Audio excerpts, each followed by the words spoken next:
Ko te reihi, ko tahirau mā iwa ngā wāhine te kaumaono tau me raro iho te pake ke taki ono rimarau mita, ko te whiringa whānui tuarua tēnei.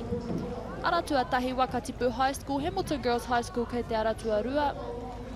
Ngā tai a te a wharekura kei te aratua toru, Lytton High School, te kura kaupapa Māori o te ara hou, te kura kaupapa Māori o ngā uri a Māui, te kura o Kokohuia kei te aratua whitu.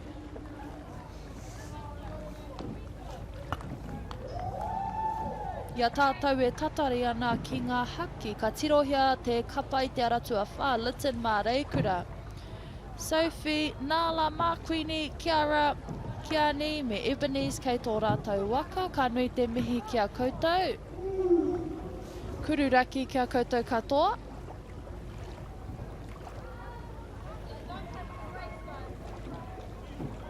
Haki whero i tēnei wā. Kura kaupapa Māori o te arahou. Bailey, Herakiri Waitai, Kilari, Mia, te ho mairangi me Waimarino, kei tō rātou kapa. Kua tū te haki kākāriki tēnei te whiringa whānui tuarua te reihi ko tahirau mā iwa.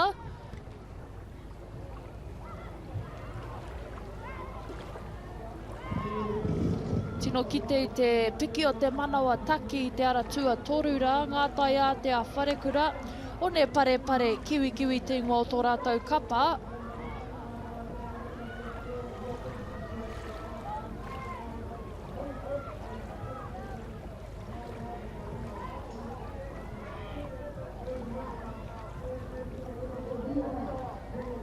Lane 6, te kura kaupapa Māori o ngā uri a Māui. Possibly leading at this point. It all comes down to the turn.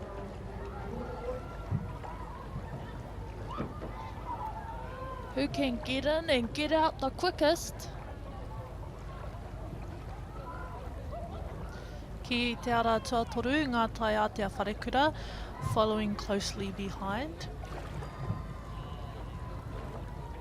Now approaching the turning buoys. Whakarite ana ngā rōpū mo te hurihanga. Lane 6, taku mohi o tuatahi. Ki te hurihanga. First in and possibly first out. Beautiful turn in lane 3.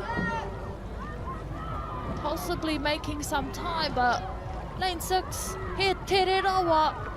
Lanes 1, 2, 3 and 4, quite even at this point. Aratua toru te ranga, tai a te a wharekura. Lane 6, Vua noa atu, i rātou ka puta i te hurihanga, te kura kaupapa Māori o ngā uri a Māui tērā.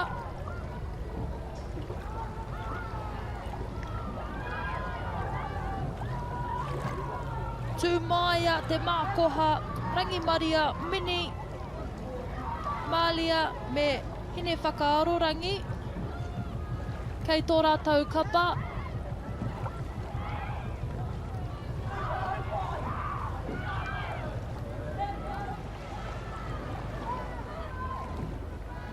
Tako tō noa, aratua ono. Kia kanohi kai mā tārai. Haere tonu.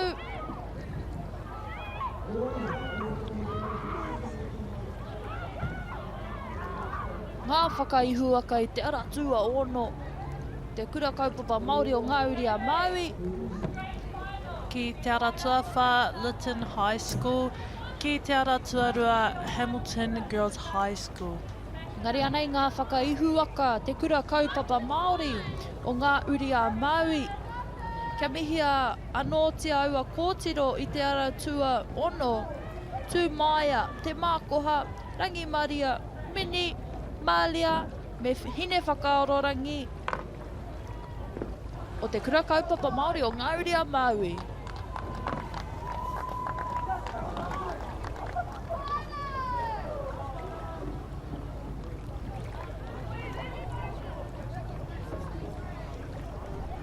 quite even from lanes 1 to 4 throughout the turn. Ngari, wawe te puta o te aratua ono.